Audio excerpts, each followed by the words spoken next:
I'd like to call this meeting of Lakewood City Council for Monday, March 2nd order. Madam Clerk, would you please call the roll? Councilmember Boki, Present. Councilmember Brandstetter, Here. Councilmember Farmer, Councilmember Moss, Councilmember Simpson, Here. Deputy Mayor Whalen, Present. Mayor Anderson. Here. You have a quorum? Thank you.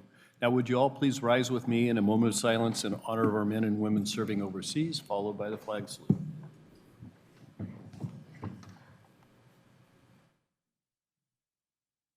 I pledge allegiance to the flag of the United States of America and to the republic for which it stands, one nation, under God, indivisible, with liberty and justice for all.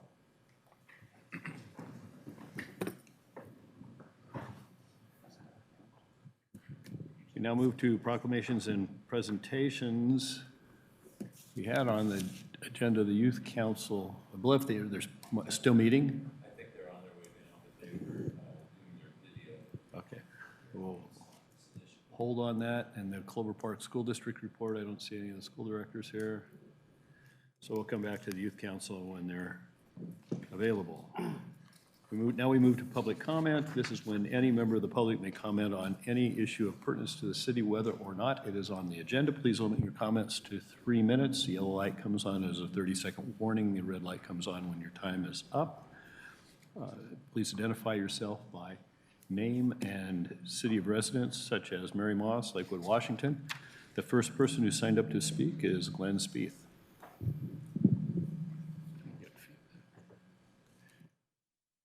Brianna? Glenn Spaeth, Lakewood.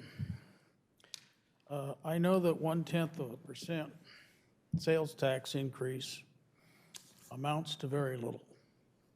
However, when you look at the whole tax situation within the state, within the city, it just keeps going up and up and up. Right now, I'm paying anywhere from 13 to 15% sales tax on eBay because they charge a sales tax on shipping. Not supposed to, at least as far as I can see, but that's what happens. Second item that I wanted to talk about was changing the name of the city of Lakewood. We ought to call it City of Lakewood Apartments, because everything seems to be going to apartments. You know, I've already got like 3,000 apartments within a 3 to 4 block radius of my place. And here they're putting together more apartments, multifamily, with, in the next block on both sides of the street. Pretty soon the whole damn city's gonna be apartments. Right now we're what, at 55% rental property in Lakewood? I would bet that that's actually 60 or 65% when you really start looking at all the property in Lakewood. So I've always believed in owner occupied because I think you get a lot better people that are taking care of their property. My property is a mess because of the park, because of the traffic on the street. Next door is a mess. DeLong's has got garbage strewn all over. There's barrels of dirt and who knows whatever, graffitied. Nothing seems to ever happen. Anyway, that's what I've got to say. Thank you. Next person who signed up is Dennis Haugen.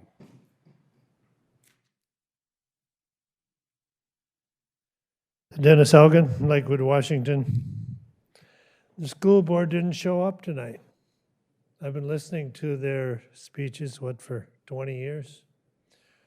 And never really heard a speech that deals with what's the school supposed to be about? Education. And I guess that's a problem all across the nation because when we've got one presidential candidate who can get up and praise Castro and praise Russia and praise their way of life, And when you talk to his constituents, they don't even know where those places are. So across the board, I guess we got big problems with education. Many answers are proposed. Mine, the one that I go for is, I want to see the right to choice between schools, so that the parents who are there and close to the situation can pick their kids up and take them to the school and take the money with them to the school they're going to, as well as charter schools and all of that. And as far as, a lot of your housing stuff, the thing that always frustrates me is that you talk about housing, but you have to talk about housing with creating jobs. And it stops when you talk about housing. When you talk about the homeless, it stops. You never get into creating jobs. And where are you going to put those apartments, and can people get to those jobs? And your vision goes only as far as the city limits, maybe a little further. Your vision has to go across the United States. You have to get synchronized with the economy in the United States, which is booming. And don't let the bureaucrats tell you that everybody's got your problems. That's what losers do.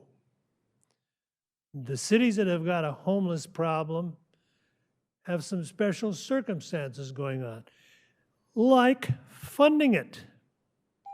Look at that page that I just passed out. I passed that out about 4 or 5 years ago. We have no control over the money that we're putting on the street. And don't let anybody tell you that it's controlled. It's cash, and it can be used to buy drugs, anything you want. And so you got a lot of problems, and they're your problems. Not just you, I'm talking about as a state, your problems as a state, not anybody else's. The next speaker is John Arbini.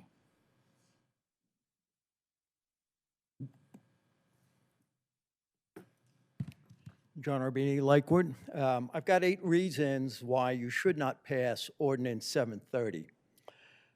The issues of mental health and the 1406 housing funds need to be separated and vetted on their own merits, and they haven't been. It's also a matter of math. No one spends $1.1 million to gain $97,000, but that's been the staff's pitch. Add a new tax and get a bonus. This is not a speed contest to see who can get the most money the fastest. That's bad government. And regarding the mental health tax, you haven't done your homework.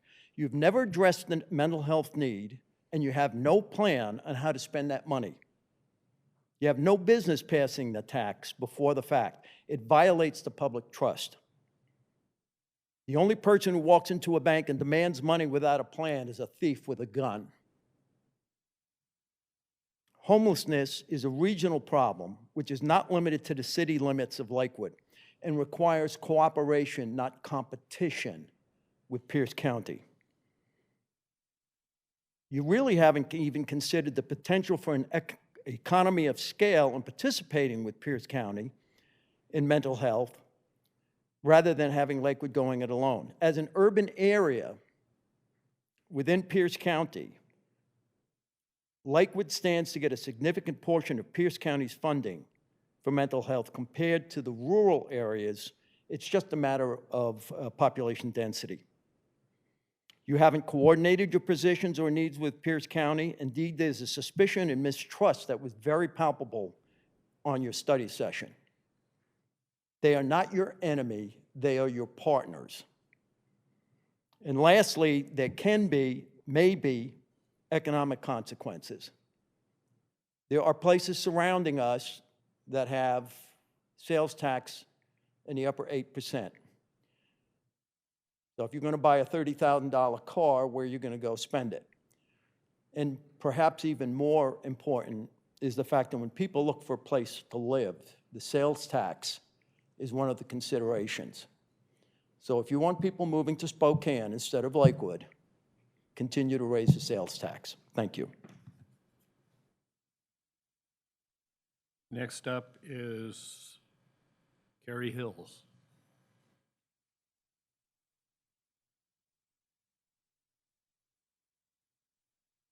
Good evening, Council. My name is Kerry Hawes. I live here in the city of Lakewood. I worked 20 years in the mental health field before transitioning over to criminal justice. I worked here at Greater Lakes Mental Health.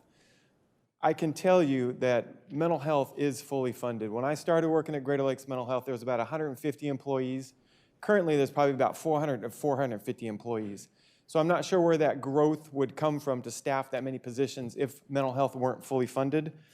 As the only person that went to the Human Services Subcommittee for the County Council and speak out against the tax that they're considering, I urge that you guys consider voting against it as well. I was very encouraged last week listening to your study session, and I believe, hopefully, that it won't pass tonight. Just like the county's projecting here, they have 8 different categories on where they want to spend those dollars. I don't think, I could admit there are some gaps in mental health. But I don't think you can take 8 different categories and give a little bit of money to each one of those categories and think you're going to fix the problem. I think you need to come up with a very specific plan on how to spend any money that you're going to gear towards mental health or any other social service dollars to make it effective. I don't think we have to look very far. I pulled up some information from the King County Health Department, and then there's a program through, it's within the city of Tacoma limits, that it's through the Needle Exchange. It doesn't show any improvement in overdose issues in King County or in the city of Tacoma.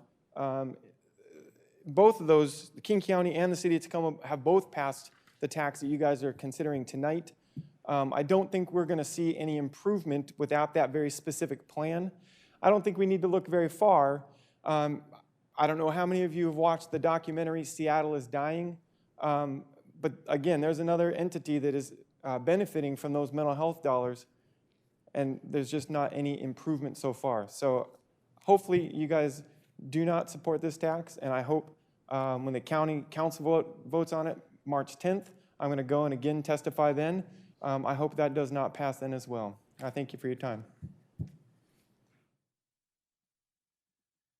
That's all the people who've signed up to speak, but that doesn't preclude you from speaking at public comment. If you wish to speak at public comment, please approach the podium at this time and queue up behind the mic. Is there anyone else who wishes to speak at public comment? Step forward and identify yourself, please, ma'am. Yeah. Hello, everybody. My name is Tatiana Kashevaya. I have an accent because I live in the U.S. for 29 years and have accent, Russian speaking. Briefly, I moved to Lakewood City 3 years ago. I love the city a lot, and I'm walker. I walk a lot. On December 24 this year, I'm a victim. I was hit by a car on Washington Boulevard and Edgewood. I hit badly, and it's possible the rest of my life. I have fracture on my leg.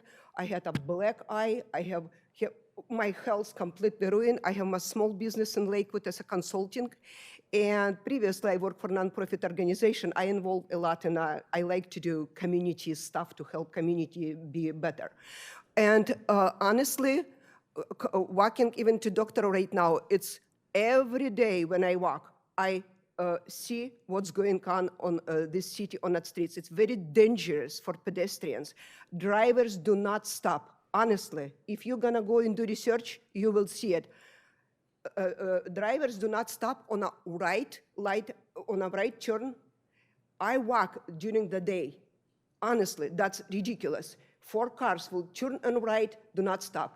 I'm like, feel like a part-time police in that time and say, what are you doing? That's what, I have to make, what are you doing? What are you doing? Why do not stop? So my, how to say, projection or request, or I believe we all have to pay attention and make a pedestrians safe and drivers more responsible in the city, install more cameras and produce more red light tickets. Like I used to live in Federal Way. honestly, they're doing a good job because I'm sorry, I feel so, have lots of anxiety. It's a danger for people to walk in this city, and drivers don't pay attention at all. Honestly, I'm very responsible pedestrian, be honest. Always push a button and walk. Now I'm looking on the cars around. If they stop, do I have to manage? I'm sorry, drivers have to be responsible. This is city dangerous for our lives. And for children, I was bike before. That's what I would like to tell. And please, I'm gonna do in written. I'm gonna send you written letter. I just today, honestly, I didn't have much time and only find out information. I can stop and talk to you. So remember me, please. I'm gonna write letter. Please work together, and then we can have a profit, right? Because people gonna pay for tickets, and police gonna have more job. Okay, and we're gonna make this city more safer. Honestly, I'm talking from all my heart. It's bother me. It's dangerous. I can even find people who will say not that letter. Thank you for listening to me. I appreciate. I'm recovering. Thank you for your time. Is there anyone else who wishes to speak at public comment? Anyone else wish to speak at public comment? Seeing none, I declare public comment closed. We now go back to the agenda to pick up the Youth Council, who is getting camera time, I understand.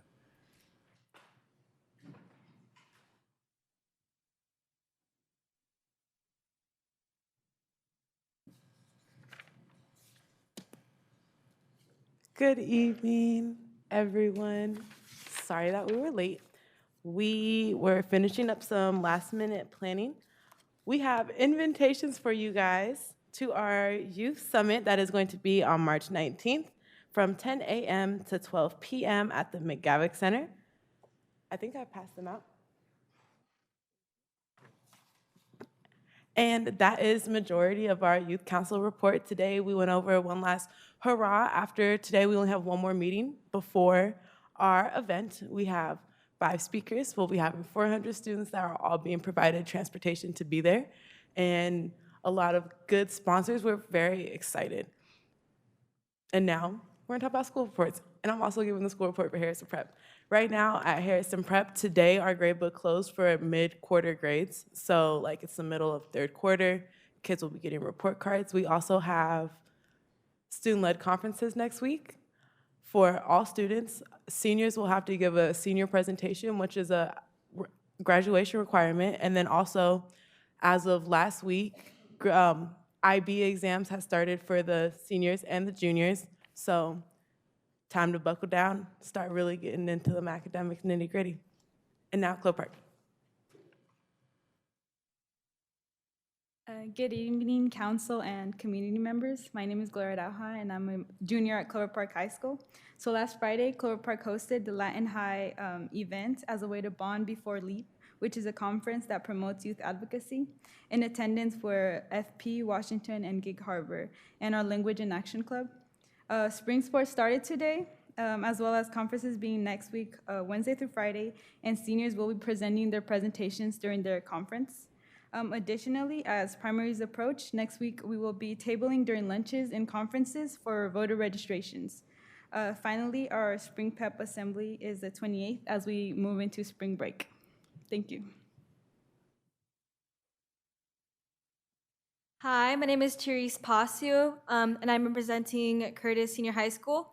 So we recently had our AP night, so it's kind of a night where a lot of our prospective freshmen and sophomores kind of come to the senior high, and they kind of hear how AP works at Curtis, and it kind of just gets them excited about learning and getting ahead with higher education.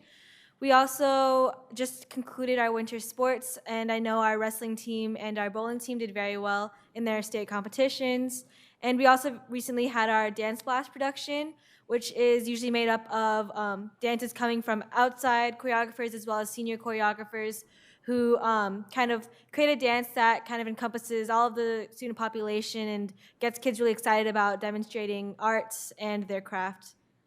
And that's all. Thank you. And that is the Youth Council report. Any questions? Any questions for the Youth Council? Okay, Mr. Branstetter. Yes. Several service clubs have asked me if, because they saw the call for volunteers to help with your youth summit, exactly what sort of work do you need volunteers to do, and who should they call to confirm that they're having some number of folks come? So what we discussed today is that the main help that we're gonna need is setting up for the event itself, like the physical setup. So on the 18th, March 18th, from 6:30 to about 8 p.m., we'll be going into the McGavick Center and we'll start setting up then. And then the following morning, the day of the event, we'll start setting up at 8 o'clock before students come, about not 2 hours, about an hour before students start to come. And so with that, that is the type of help we need. And then the contacts would either be Mr. Fairfield or Cameron Fairfield or Sally Martinez, being that those are like the adults. Okay, thank you. Any other questions? Thank you very much, Thank you. Have a great night, guys. and I will be there bright and shiny for the kickoff. We move to the consent agenda. Madam Clerk. A, approval of the minutes of the City Council and Clover Park School District Board joint meeting of February 3rd, 2020. B, approval of the minutes of the City Council study session of February 10th, 2020. C, approval of payroll checks in the amount of $2,406,041.49 for the period of January 16th, 2020 through February 15th, 2020. D, approval of claims vouchers in the amount of $1,679,433.69 for the period of January 16th, 2020 through February 14th, 2020. E, motion number 2020-11, authorizing the award of a construction contract to Northwest Cascade, Inc. in the amount of $1,148,148 for the construction of the Silicon Boulevard 88th Street Southwest Overlay Project. F, motion number 2020-12, authorizing the execution of a collective bargaining agreement with the Lakewood Police Management Guild from January 1, 2020 through December 31, 2022. G, items filed in the office of the city clerk. 1, Planning Commission meeting minutes of February 5th, 2020. Thank you. Is there any item on the consent agenda which any council member would like to have removed? Hearing none, I entertain a motion. So moved, Mr. Mayor. It's been moved by Mr. Simpson, seconded by Ms. Moss, that we adopt the consent agenda. Is there any further discussion? All in favor, please signify by saying aye. Aye. Opposed, nay. Motion carries. We now move to the regular agenda, ordinance number 730. Madam Clerk. Ordinance number 730 relating to local sales and use taxes and authorizing 0.1% sales or use tax for chemical dependency or mental health treatment services or therapeutic courts. To introduce this, we have Ms. Spear. Thank you, Mr. Mayor. Tiffany Spear on behalf of the Community and Economic Development Department. We do have two ordinances in front of you, and so this presentation will cover both of them because they are related, although separate. First of all, Ordinance 730, as was just mentioned, would authorize imposition of a 0.1% sales or use tax for chemical dependency, Ms. mental Spear, health. let's decouple these. I'd like to cover the first one. We know how they interrelate generally. Could you cover the first one, and we'll deal with that, and then we'll move on.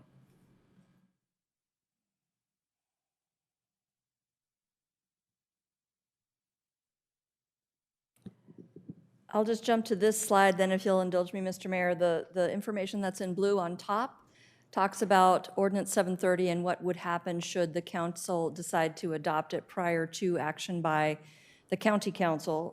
A week from tomorrow, the county council is scheduled to discuss and possibly take action on its own 0.1% tax ordinance. If that does happen and the city council has not adopted MHCD tax, then the county were to do it, then essentially the authority for the city to adopt one goes away. So the option for the city tonight is to take a look at how it's drafted within your packet, which starts on page 111. that information. And there is actually a spot where the city council needs to take action on page 115 to orally amend this ordinance if you're going to go ahead and adopt it. One option under section 2 at the top of page 115 explains that the sales tax that's adopted is incorporated and goes forward as is, effective, normal process.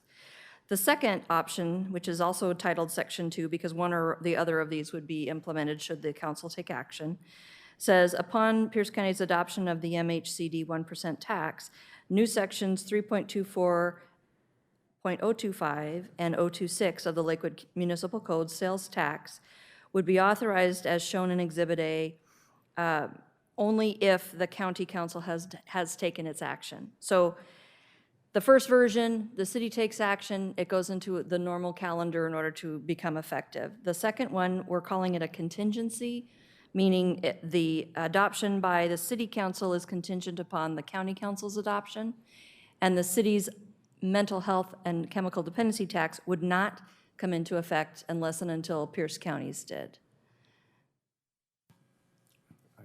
Mr. Whalen. So just a clarifying question.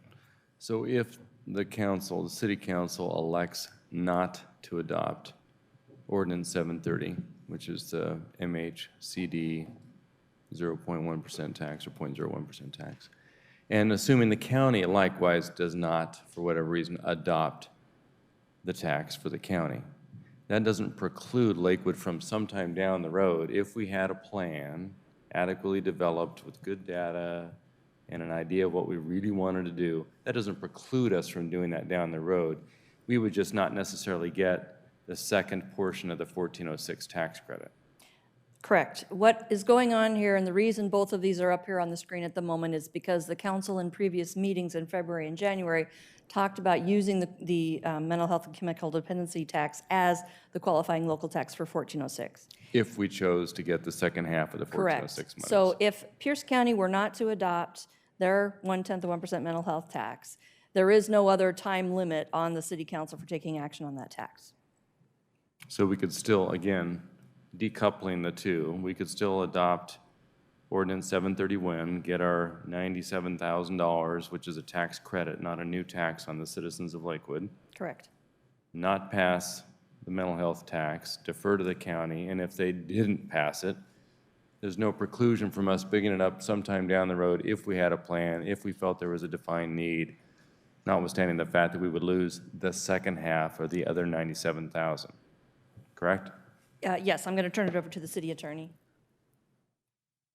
Deputy Mayor Whalen and members of the council, your question goes to whether or not time is of the essence with regard to the 0.01% as a qualifying tax. And I understand correct? it is. My thought, yeah. Well, there is a section in SHB 1406 that restricts or defines a qualifying local tax to be one that is instated no later than 12 months after the effective date of this section.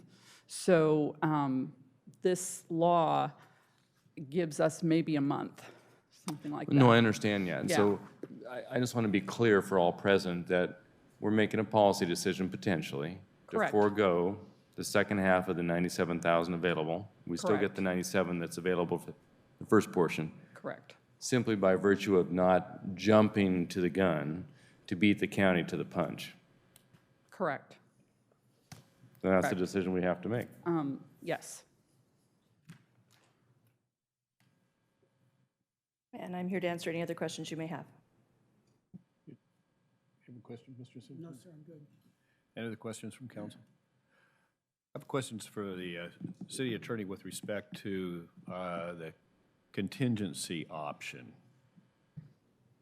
How confident are we that that would work? Well, Mayor Anderson and members of the council, part of the reason people don't always find lawyers all that thrilling, and we could be here all night with all the reasons people don't find lawyers to be all that thrilling, but one is that we're not fans of creativity. And the contingency is a creative approach. And the risk that you take is that there are two veins of law that go to a city's inherent authority. One is the actual statutory constitutional power that we're given as a city. Under that theory, we should absolutely be able to do a contingency without batting an eyelash. Because we are allowed to do anything that's not forbidden to us by state law. And that's pursuant to the Constitution and the rules that say what code cities can do.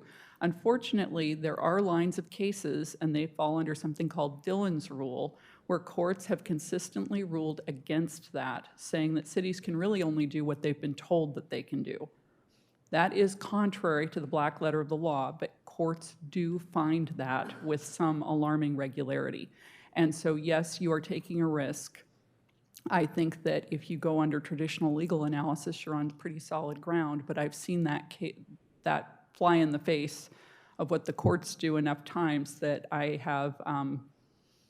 would feel safer if we just went in the plain vanilla way, is what I can tell you. And the plain vanilla way is if the council is feeling like they want that 1% or they think that it's appropriate for the community, to not adopt it as a contingency, whether now or later, that it simply be adopted as something that's appropriate for the community. So from a purely legal perspective, there are three options.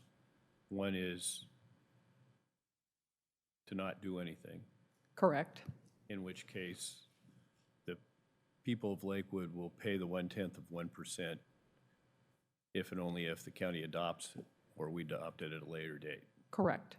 Second option is that we adopt it now, at which case it's the citizens of Lakewood would pay the 1/10 of 1%,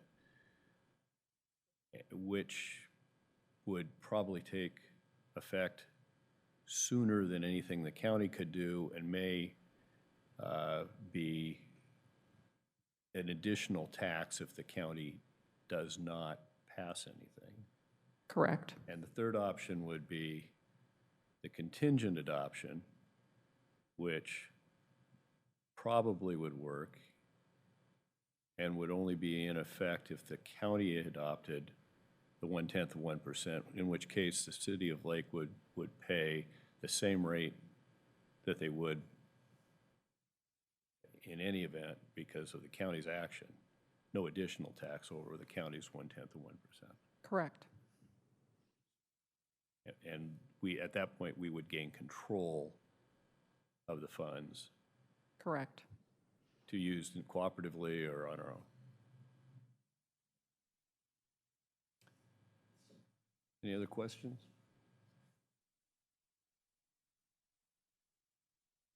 Is there a motion from council?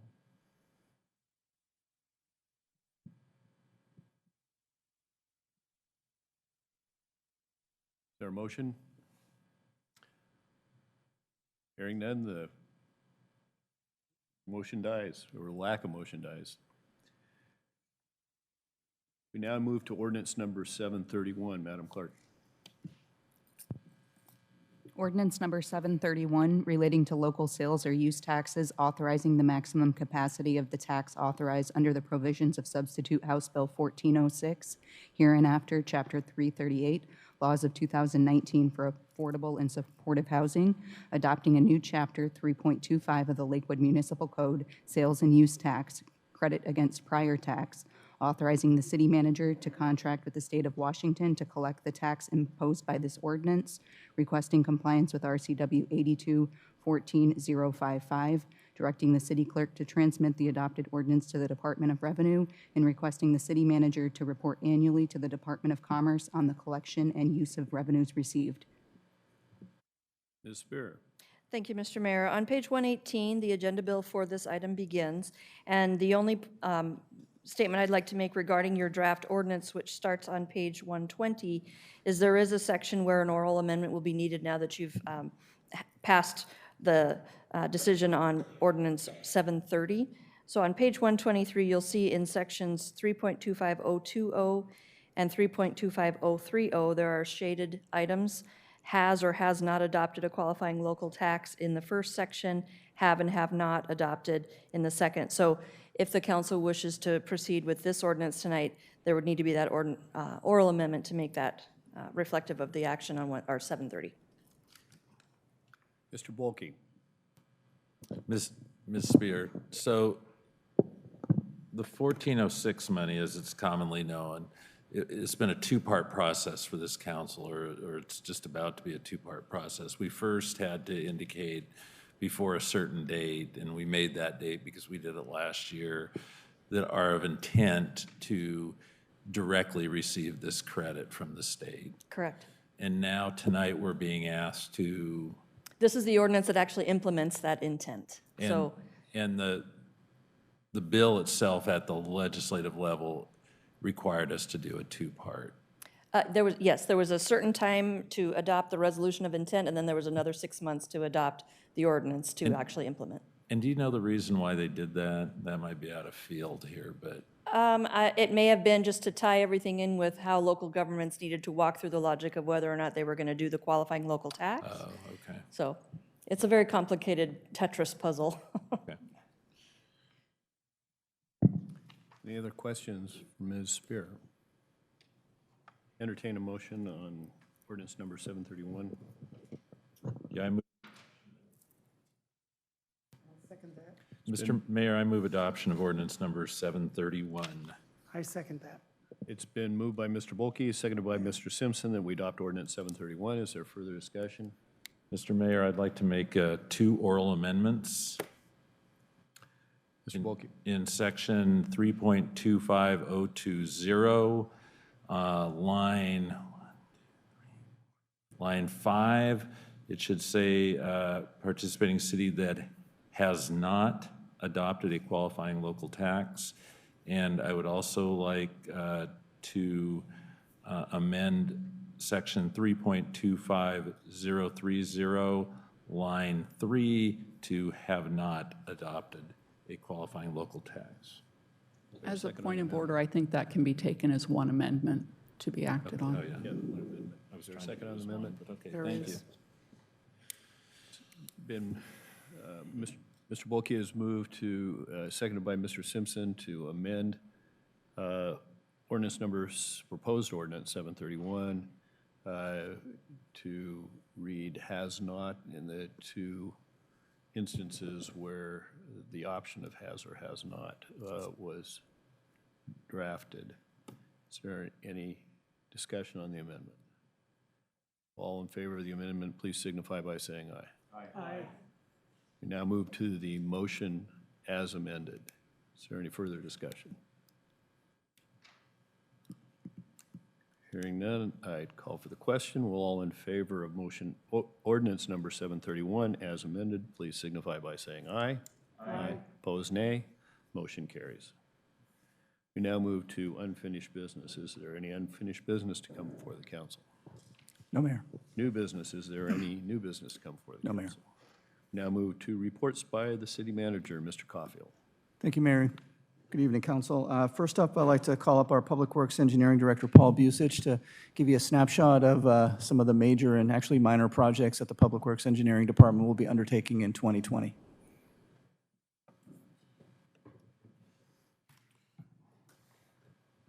Good evening, Mr. Mayor, members of the council. I'm going to represent Paul this evening, Weston Ott, Capital Projects Division Manager for Public Works. So I have a detailed memo prepared for you that talks a little bit about each project, what we plan to do for design and for construction in 2020. I have a nice short presentation here. So I'll go ahead and get started with that.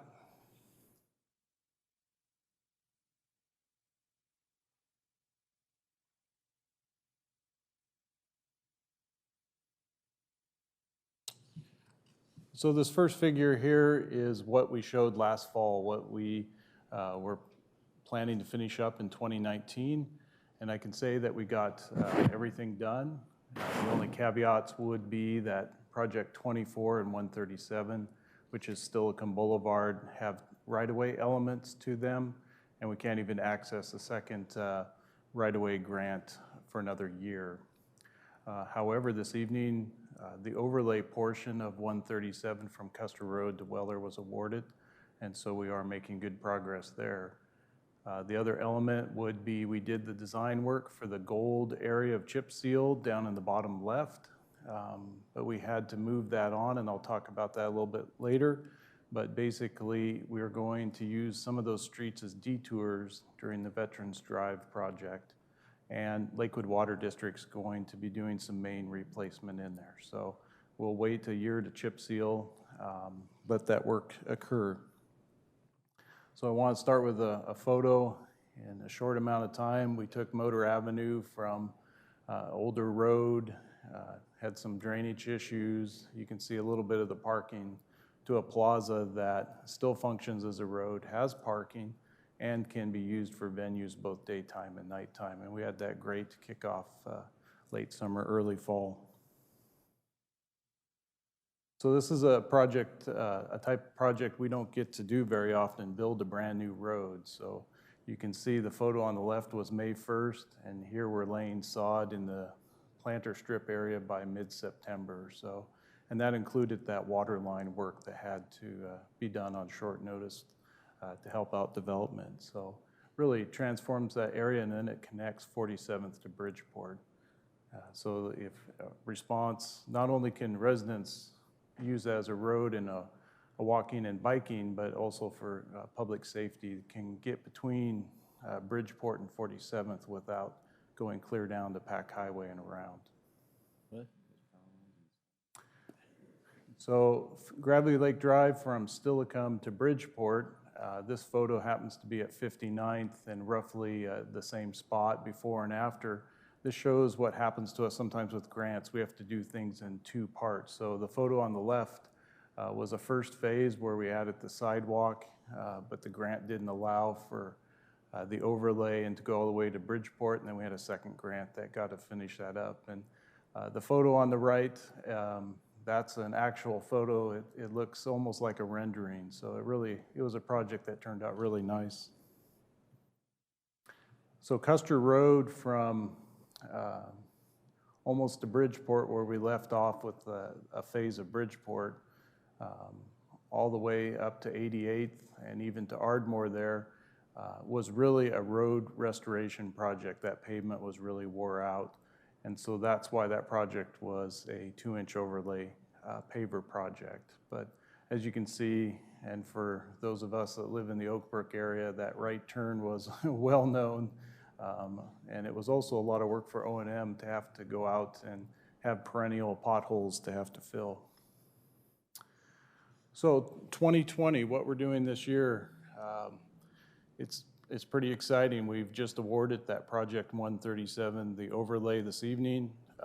Project 138, which is the east and west pieces of Onyx up in Oak Brook, we have bid opening on Thursday this week.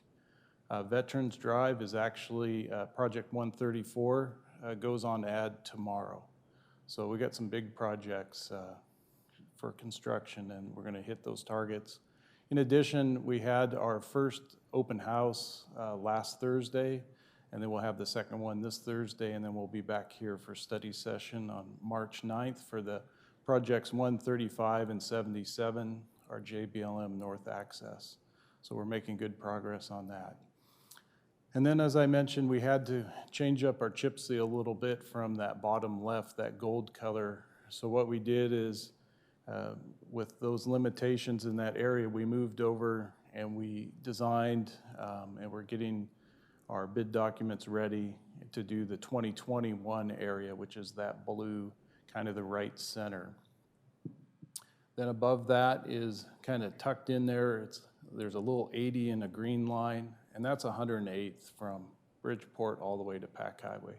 And that would be a paver similar to the Custer Road project we did last year. So we're getting that design done there.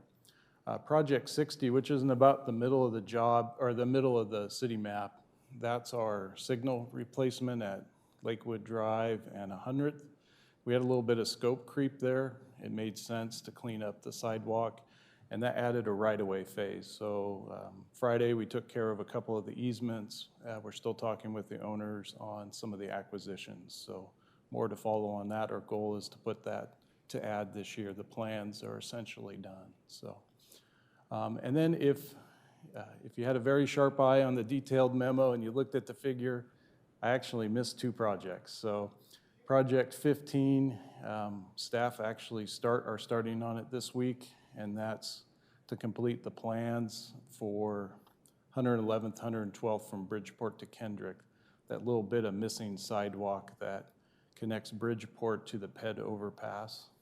And then the other one that we'll be kicking off in about a month or so is Lakewood Drive from Stillicum to Flat Creek, and that's project 119, and that's funded through TIB. So the next time I'm here in the fall, there'll be 2 other projects up there.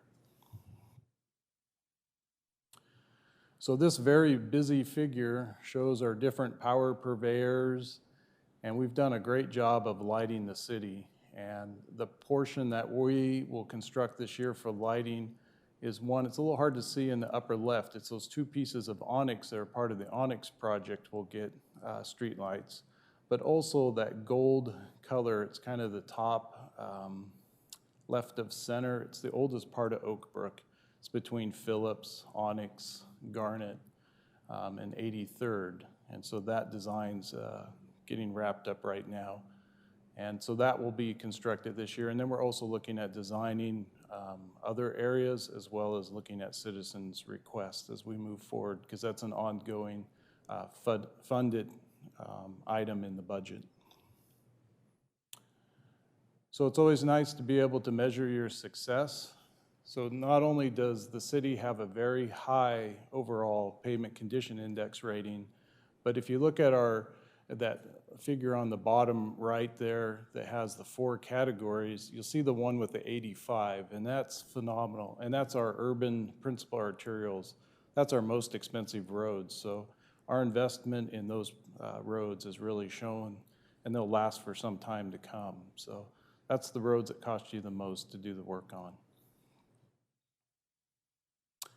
So at this point, I'll be happy to entertain any questions. Mr. Bulkey.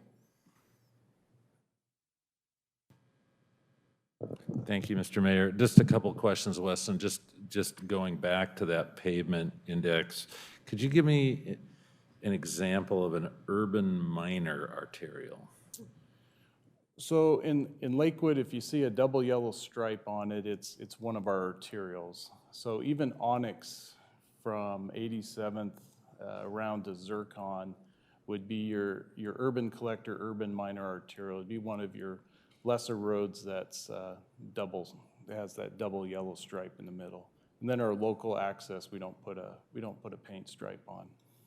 So like urban arterial is our big ones, Bridgeport. Our principals, yeah, Gravelly. that's your 5-laners, your Stillicums, your Bridgeports, your South Tacoma Ways. And urban minor is Hipkins. Let's see, yeah, it would be things like Hipkins, Stillicum, some of our lower volume arterials. Okay. And then I had one other question earlier. So this thing on the lights indicates that it was a 2019 streetlight projects in that older part of. Yeah, so this figure is a little bit But dated. actually, it's going to be 2020. 2020. So the design work has been going on, and we're wrapping that up. There was a fair amount of coordination with Tacoma Power, because some of the power services are at poles and easements in people's backyards, and the poles were in really rough condition. And so there's been a lot of legwork between city staff and Tacoma Power, and we've worked through that. But we still have a little more design work to go on that. Is that what they've been doing, kind of preparing for that? Some of the work that they have crews out there and they're doing stuff in the ground and they're doing some pole work, is that? So that is probably part of that beginning work. I didn't check in with the project engineer before the meeting this evening, but I know he's, in the last month and a half, he's talked to them quite a bit. Okay, thanks. And there's also been some work in preparation for Onyx as well. Okay. Other questions from Mr. Ott? Mr. Brandstatter. Thank you, Mr. Mayor. Mr. Ott, one of the photos that you showed us had to do with the intersection of 88th and Custer. And we're attempting to approach that intersection with a project this year on Stedelijk Boulevard from Weller Road to 88th. And we've had explained to us on numerous times why that is being done with a crushed rock shoulder with the intent of coming back in 2 years to do sidewalks. But when we did the Custer Road overlay, that's from roughly John Dower up to there. There, we also said, but we'll have to come back later and do the sidewalks because we only got the money for the overlay. And in your presentation today, you didn't mention when we're going to do those sidewalks. You know, and we keep, I'm concerned that we have a project that we pushed the sidewalks off and now we've just gone on and aren't coming back to do them. But we're doing another one that says we're putting the sidewalks off, but we'll come back in 2 years, which is what we heard before, that we would come back and do the sidewalks along Custer. So I guess where are the sidewalks for Custer Road from John Dower to 88th? Correct. So the project on Custer Road and 88th Steilacoom, one of the main differences is the funding level for 88th and Steilacoom is at a level to put that curb gutter sidewalk street light in there. Custer Road was only funded at a level for an overlay. So the city, by all means, we can move forward with a sidewalk and street lighting or other work on Custer Road. It would also incur some right-of-way costs as well, but that would have to be a future funding request to add those sidewalks. Well, it seems to me that we ought to be operating onto, even if we have to phase projects, we should complete them. And, you know, we seem to have just bypassed those sidewalks on Custer Road. You know, it's going back many, many years in the same way that we bypassed ever coming back to Hipkins Road and finishing sidewalks. In your memorandum, one of the other items that it wasn't clear how robustly or what exactly we were actually going to end up with as a finished product was the update of the non-motorized transportation plan. That was one of the other projects in your section of your memo. Could you elaborate on, are we going to do that in-house? Are we going to get a consultant? And is it merely going over the old plan to validate it with a few things, or are we really going to get going? Because my concern is that we have a plan that's over 10 years old that for many years we paid short shrift to. We didn't really do very much in that plan other than to say we had a plan to do that. And then we did bits and pieces, but we always seemed to do them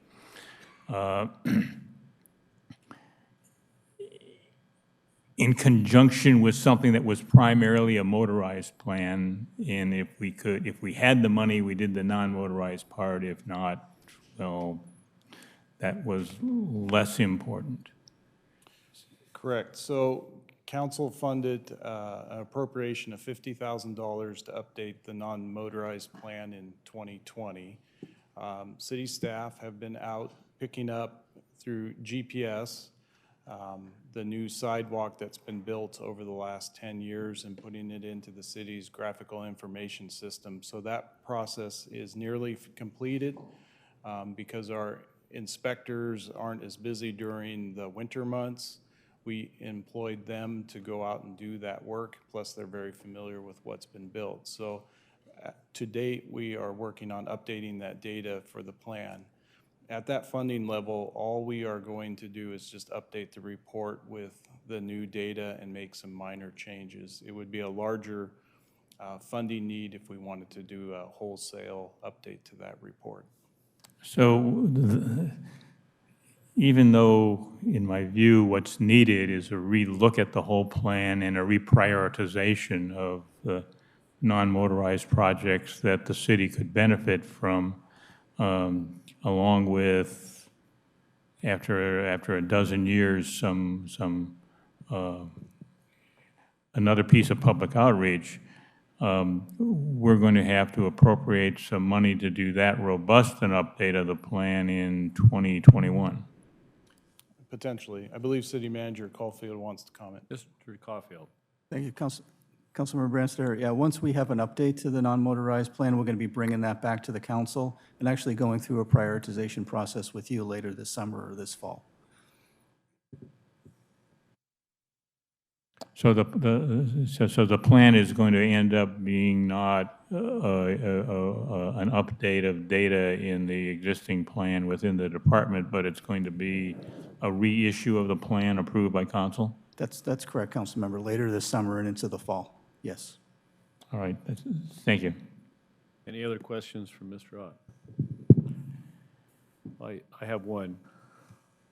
From your perspective as an engineer, is the glass half full or half empty? I definitely look at it as half full because if you were to compare our pavement condition index numbers against a lot of other cities, you'd be shocked. No, that's an incorrect engineer answer. I The see. correct engineer answer is the glass has been manufactured to the wrong specifications. Thank you very much. Thank you. I have too many engineers in the family. Next up, Mayor and Council, I'd like to call up make sure it's the right person, Parks and Recreation Director Mary Dodsworth to give you an update on our Park CIP program.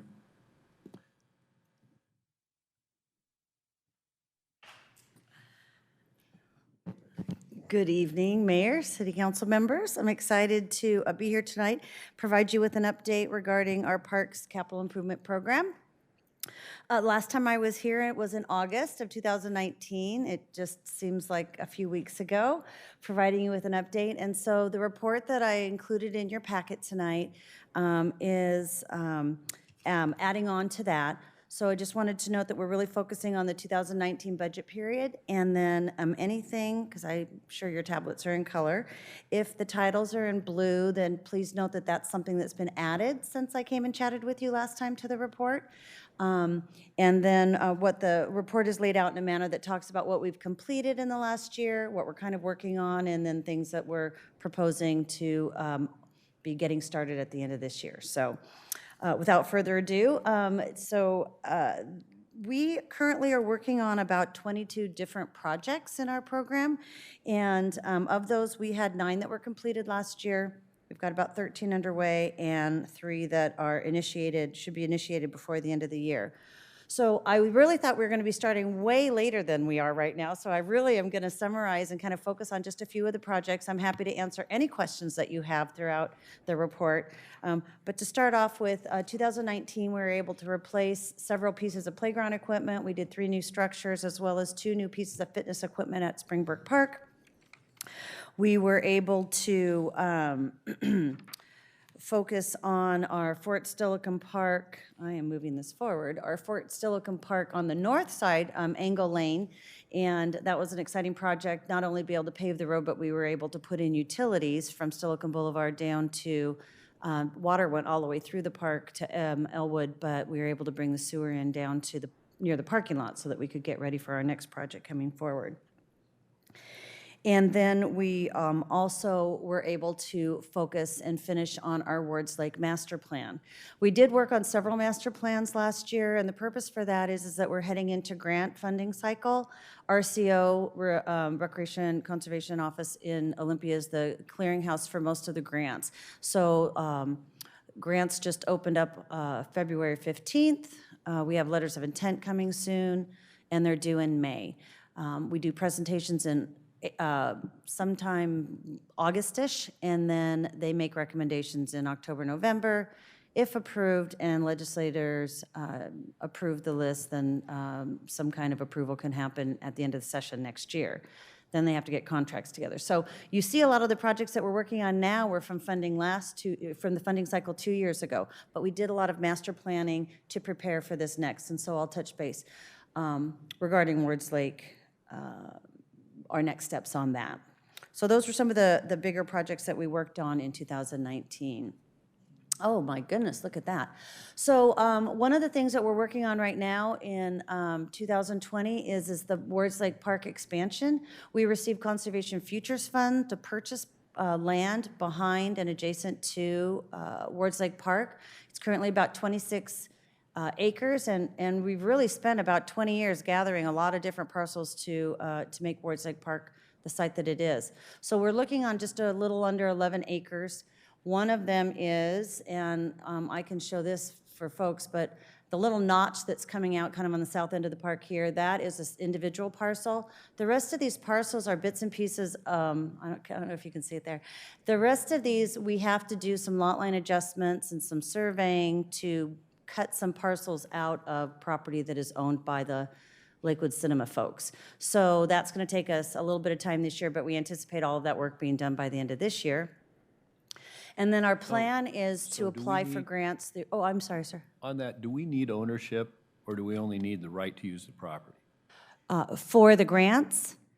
You mean for future grants? No, for what we want to do with the property. Would an easements suffice? Yes, Because easements can also, it may be able to acquire it with less funding, and it would allow the owner of the commercial property to include that as square footage in redevelopment if they ever needed to do that.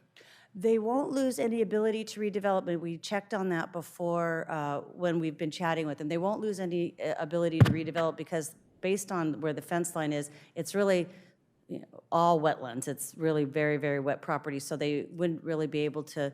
So anyway, we worked through that through planning. I know they can't build there, but it's included as square footage. Correct. We worked with the building department, and we'll work through all those issues. And yes, you're absolutely right. If we don't actually purchase the property, we could utilize easements.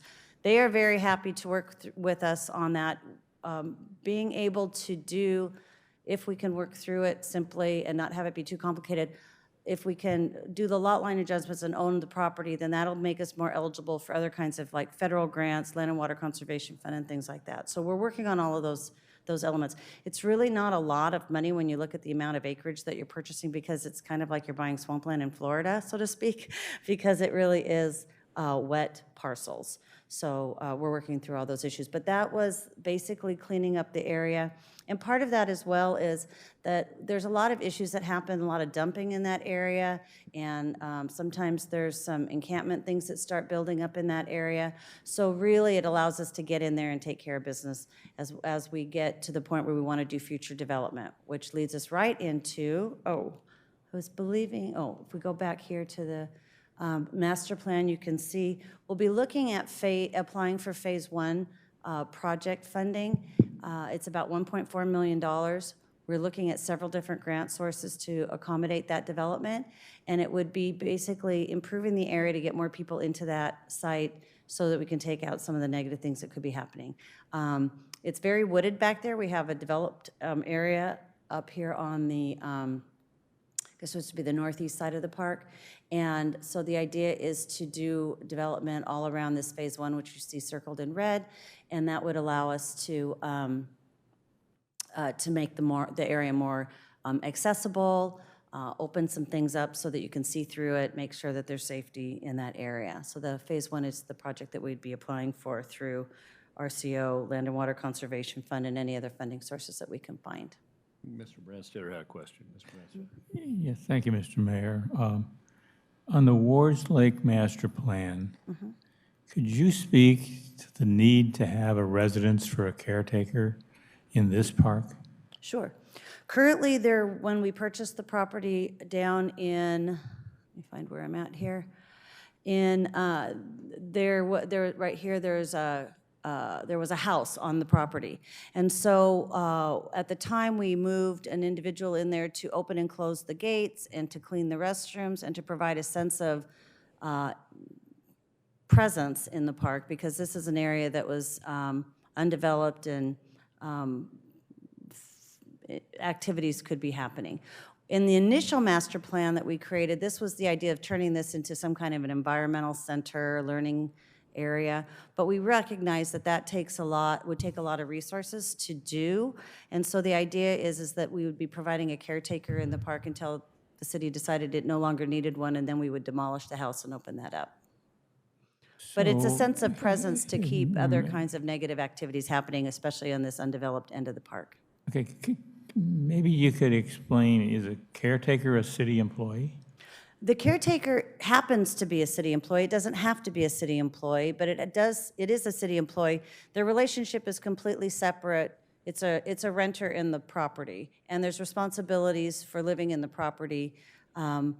We have them open and close gates and clean bathrooms, which is activities that they participate in, but it doesn't have to be a city staff person. We just happen to have somebody that it worked out for them to be able to live in that house, and they pay rent, they pay all the utilities, so it's just like a independent agreement with them.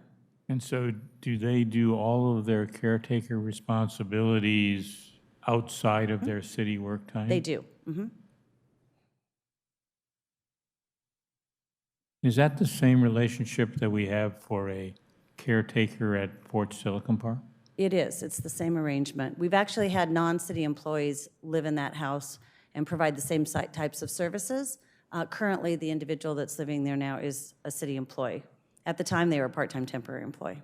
So is there like a contract with the individual, or is it written into their lease? No, they have a lease, a renter agreement. It's an independent document.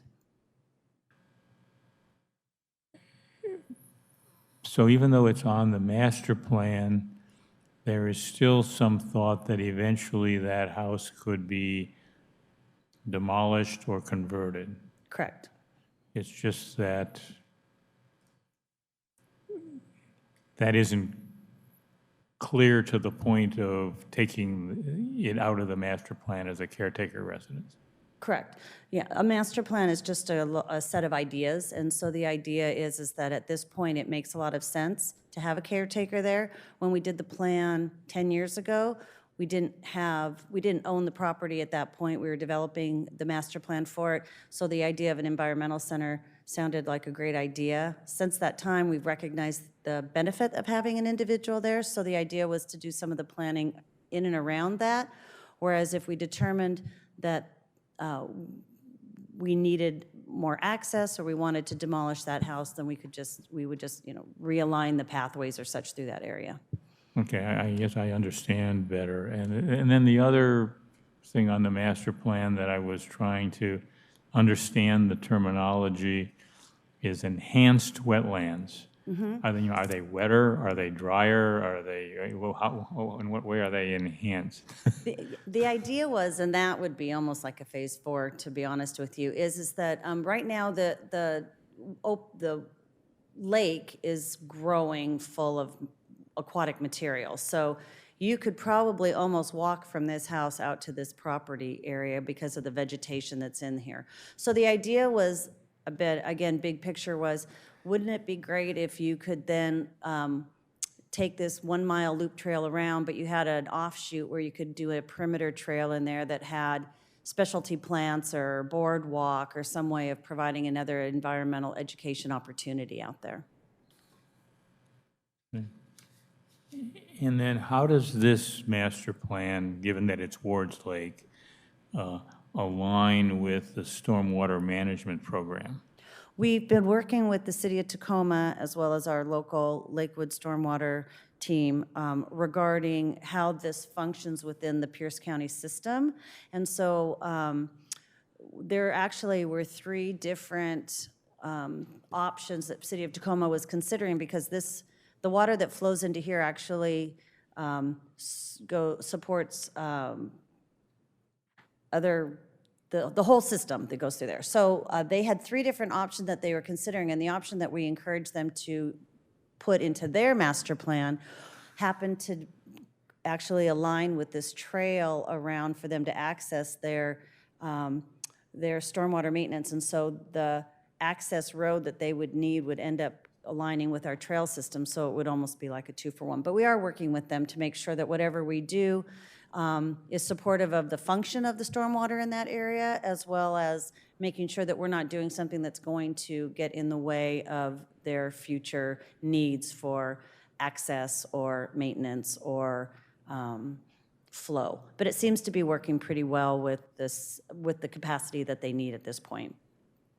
So I've Is that? always understood this to be part of the stormwater system, but your comments seem to indicate that Tacoma has some sort of ownership or easement rights of some sort? They do. There's a weir right here, a stormwater facility that is, let's see, what's right here. And so they actually have access to and come to a facility right here that controls flow, and they are the keepers of that world there. So how does that interface with our management of the park? I mean, How does it interface well? I mean, if they, you say they have a right to drive down the road, or to have a road in there, what if they say we need to bring big trucks in there? We work with all the different individuals regarding any type of access that they would need, not just at this site, but at our other parks. We work with the different utility providers to work comprehensively or collaboratively to make sure that what their needs are. They typically don't, oops, I'm sorry, pardon me.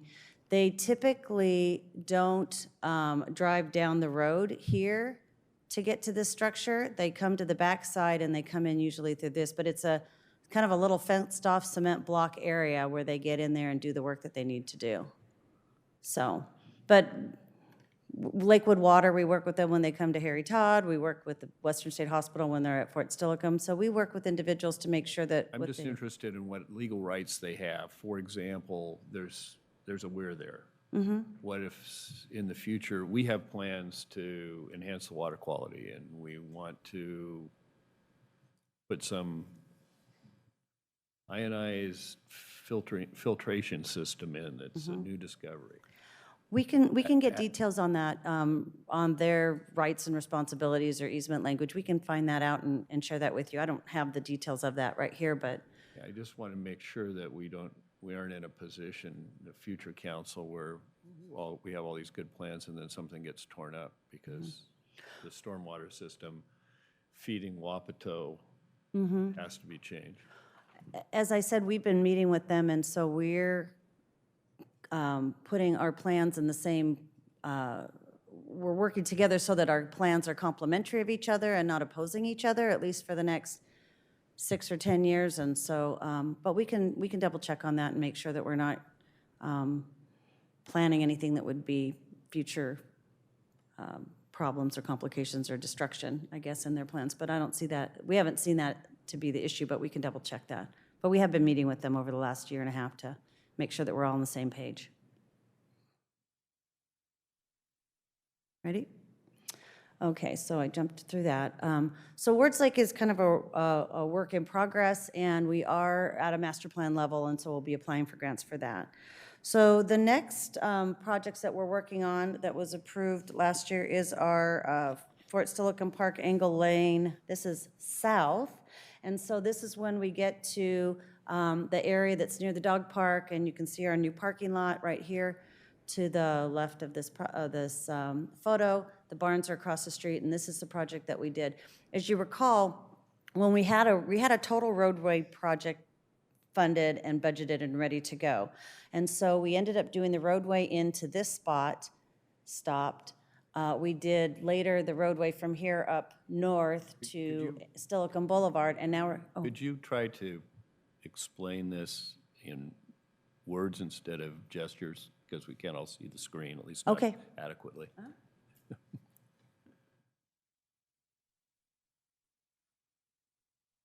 I'll do words and a big picture.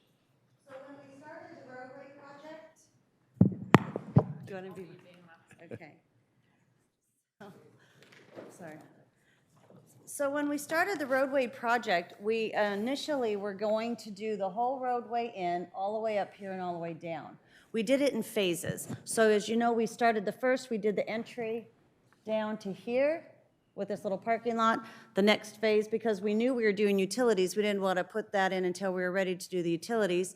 So we just did it to there. Just finished this last year, this paving project to there and adding the utilities. And now we're ready to do this project from here to here. This being sort of, as you see, the center of the park, sort of the meeting hub for coming and going in many different directions. So this is the big finale piece right here. So you're looking right now at the photo here, or a diagram on your computer is right here in this area, and the next photo we'll talk about is down here at the end of Elwood. So that's kind of, we're on sort of the finale phase of the paving of the road system at Fort Steilacoom Park. You can put that down now, I think. So this is, oh, go ahead. I don't mean to derail you, but just on that photograph, because we did Angle Lane North, would we ever, or would you ever foresee opening up the intersection on the Steilacoom Boulevard for big events, given now that we got that paved road? It's a little off-center to get to the light, but. Yeah, we've been working with the Police and Public Works Engineering regarding access to that, and it's not impossible to do that, but they don't, they haven't encouraged us to do that. We've looked at providing access off of Elwood in 2 different spots to encourage the parking and get them right into the location as opposed to driving out that way. We did utilize that area temporarily during the US Open, as you recall, and, but we had the buses that were able to come in and go out in a different fashion. So it's not impossible to do, but the plan isn't to open that up on a permanent basis. Certainly not on a permanent basis, but maybe special event basis. Yeah, I ask because there's a light there, and it could be tweaked to have the fully lighted intersection for use for only special events. Right. We've been working with Public Works Engineering, and we're relying on their expertise to help us decide whether that's a good idea or not. They don't like it, it sounds like you're telling me. Well, they've looked at other alternatives. That's be a very expensive change right there. And so the idea is that we're looking at some alternatives that might be a little easier for those 2 and 3 times a year when we need that capacity. So it's not impossible. Nothing's impossible. To carry forward, so what we're looking at now is the Angle Lane South project. And so coming in, this is going to be a plaza area. There'll be a restroom building built in this area, pedestrian access to connect to the improvements that have been made on the roadway in and Angle Lane going up north. And so it'll be sort of the hub that gets created where people will park in the parking lot or start in this area before they head to different places of the park. So this is the area that we're looking at by the parking lot, by the dog park at the starting point. And then the next drawing that you have here will be the end of Angle Lane. So we'll be cleaning up some of the area down there. It's very confusing at the end of Angle Lane. People are parking in a lot of unsafe areas, and you're backing into the road. And so we're creating this parking lot here to get people off of the road and off of that corner and have a safe place to park and then easily access to the trailhead area. And that's kind of what we're calling them both as trailheads. So you'll see that people will be able to access the dog park. That's the bottom corner of the dog park. There'll be maps, a little kiosk there with a map. So when they get to the park, they'll know where I'm at and where I'm going.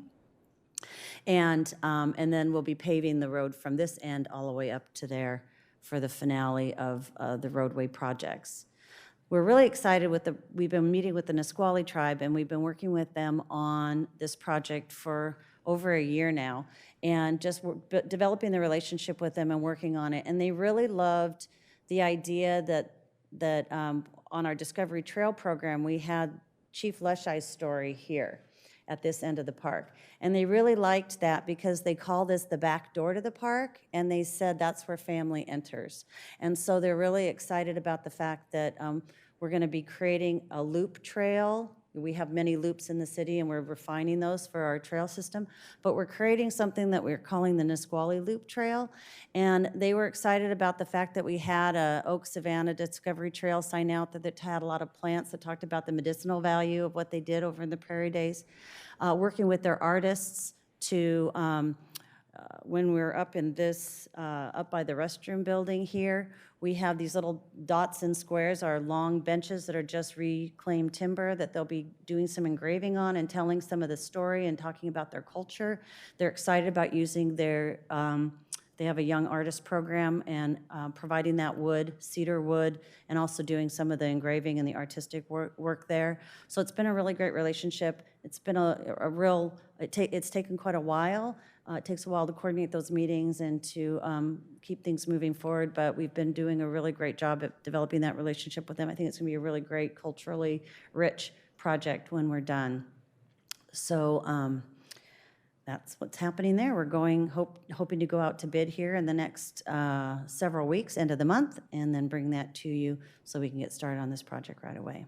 The goal is we have to have the road done by Summerfest. If the parking lot's not done and the restroom's not done, that's fine, but the road has to be open because it's critical for our getting people in and out for Summerfest. So we'll be coordinating all that with the construction and the contractors to, so we don't cause any problems for our other activities and events. It's, you know, that park's been under construction for the last 3 or 4 years, and it's really a challenge to juggle all the different uses and all the different participants to make sure that we're not interrupting what's happening out there so it can still be the site that it is for all the things that they do. Are there any specific questions about that project? Mr. Branstetter. Thank you, Mr. Mayor. On the south end of Angle Lane, where we're going to be putting in the new parking lot, that are we making any improvements to the shoulder of 87th where people park now, other than putting up no parking signs? We'll be cleaning up the area coming down from here, but the intent is to have people parking in the parking lot. So there'll be probably some grading and things that happen to clean the area up, but we're not creating new parking along that road. Where the triangle comes here, there'll be, which is 87th, you can see right there, 87th and Angle Lane. We'll be doing a little bit of grading there too, just for visibility and making sure you don't have a big sharp corner to turn. So there'll be some work that'll be occurring on there, but it's not going to be a major roadway construction project. And as, you know, it would look like we're going to increase the traffic that's approaching that intersection from the south. You know, as people come out of the parking lot and they'll turn left to leave because there's nothing to the right, you know, then you end up with a really, really obtuse turn if you're trying to actually go south and you're going to try to make a right turn onto Angle Lane. So, you know, it would seem that some mitigation of the problem with making that right turn would be appropriate to consider. Are you talking about where whether it would be a slip lane to turn right or something to do that in that corner, and that obviously there's a right-of-way issue there. But the parking lot itself, you know, the traffic into that intersection is got some potential for people to really try to make some gymnastic type turns to try to head on Angle Lane towards Hipkins. The Public Works Engineering is working with us on, so all of the roadways and all of the site distance and all of the proper turning radiuses and the stop signs, all of that stuff will be done properly based on function and code, so. Okay, I just would expect that also doing that well will have a cost, and it's a cost that's not actually in the park. It's a cost outside, and I'm just wondering, was that budgeted correctly by us? I believe so, yes. We'll put it out to bid and we'll get the cost, but it's all built into the project cost. We believe we can get all of the work done based on the budget that we have. Okay, thank you. All right, so grab these glasses again. Thank you. So our next part, I just put, I should have brought that, would have been easier to show you. I just brought that out in case there are any other questions real quick on anything happening at the park as we move forward. I know Fort Slocum's the big hot spot there as we move on to the next set of projects that we're working with. Good, okay. So one of the projects that we're working on is we were hoping that the master plan would be done. We spent a lot of time working with the neighbors and working on Edgewater Park master plan. You know, nothing's really been done in that area except for the boat launch was improved, I think, about 15 years ago. And so we met with the neighbors. The main issues were there's a lot of right-of-way issues. Safety was a big deal. Parking was a real problem. People racing down the road. So we're talking about making some improvements and then improved access to the park and to the water. So we met with the neighbors, came up with several alternatives, and this is a combined master plan. And it's still in draft form because when we did work with Public Works Engineering, of course, on the roadway and the access, we wanted to do some survey work. And so that's taken quite a bit of time, a lot longer than we anticipated because it's a really old plat and they had to do a lot of different research. We're just actually going to be getting it back today. I think there's a bit of encroachment occurring, and so we're working out all those details before we do the final presentation of the draft to the neighbors. We've been in communication with the neighbors over this period of time, and we will be getting them all back together. But the idea is it's not a very big area. It really needs some attention for public access and then some amenities that could make it easier to use, safer to use, as well as having better access to the water. Right now, there's a boat launch, there's no docks, there's really no much activity happening there. So it's its turn to do a little bit better. So there'll be more to come on that, but I just want to let you know, you may have heard from some of the neighbors when we started putting the survey stakes out there, it made some people nervous. So working on that. So the Service Club sign, I had some questions about that, so I thought I'd throw that in there for you. We have, that'll be coming up here, probably going out to bid late spring, and that'll be being done in the next couple of months. That was the final design. I think council's seen this a couple of times. And so the idea is that it would be, it's going to be located up here by the town center entry sign off of Bridgeport, and it'll recognize all of our service clubs. So that's where we're going with that. Gateways is a project, of course, we've been working on. We put in 3 gateways last year, and we'll be doing these next 2 in conjunction with the JBLM project that's happening up there. One will be at the entrance to the Woodbrook Business Park. The other will be down near Camp Murray, and that'll be our Tillicum neighborhood access gateway. And those will be built in, the area infrastructure will be built in, and then we'll be bringing those in late summer as that goes along. So the other projects I wanted to sort of highlight for you as well is American Lake Park. That project is coming along. We replaced the playground last year. We received an allocation from Pierce County to put in a picnic shelter.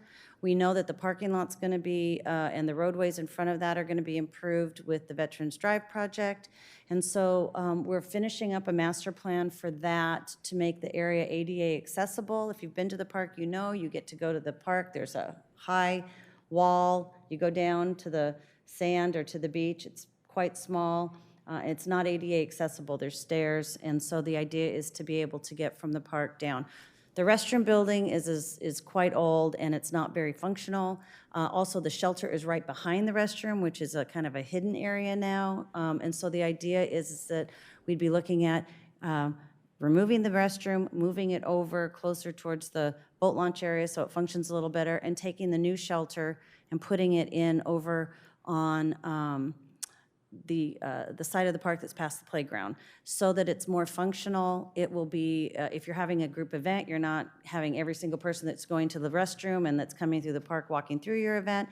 So the idea is we'd be putting the the restroom there, and that was an allocation made by, given to us through Pierce County. So that'll be the phase 1. Phase 2 would be applying for grants to do a major renovation of that area. So we'll be looking at that coming your way in the next several months. So those are the big projects. The other one is, I didn't highlight all the different projects. We are getting started on Seeley Lake, and Chambers Creek is moving forward. Harry Todd's moving forward. But we've reported on those, I think, in the last period of time. So I know you've got a lot to cover tonight. So I think we listed most of the things in the report, and happy to address any questions that you have regarding any of our park CIP projects. Any questions for Ms. Dodsworth? So, has there been any further contact with Camp Murray regarding the Fish and Wildlife boat launch? I believe we've met several times with them, and not so much to be changed, but maybe the city manager could fill in on that. Yeah, Mayor, we continue working with them. We're trading information back and forth on the larger issue, which is annexing Camp Murray, and then also, as a part of that, trying to work out some kind of a mechanism to make improvements at that boat launch area. It's a bit of a marathon. Yeah, if they're coupled, But it's moving, it's moving. it might not move as quick. Any other questions? Well, thank you very much. Back to you, Mr. City Manager. Next up, I'd like to call up the city attorney. She'd like to give you an update on a proposed code amendment specific to the legal department. There will be no PowerPoint or pictures. Thank you, Mr. Mayor, members of the council. Heidi Wachter, City Attorney for the City of Lakewood. I just got an adrenaline rush when I heard the subject. It also coincides with your earlier remark about not being creative. So I appreciate that, Heidi. Well, I got about as creative as I ever am in the memo, because if you sense frustration in the memo, it's definitely there. We're obligated under law to provide beyond just Washington State criminal history when we're dealing with domestic violence and DUI. And the state is, I suppose, understandably concerned about who has access to the ability to run those records. The city is asking for an ordinance tweak that I personally don't believe is necessary, but the Washington State Patrol holds the keys to the kingdom. So in order for us to have that access directly, instead of putting it upon whichever police officer is available and having them run in between, this ordinance, according to what the State Patrol has told us, is adequate to allow us direct access to the necessary record program. I'd be happy to try and answer any questions. Questions from Ms. Wachter?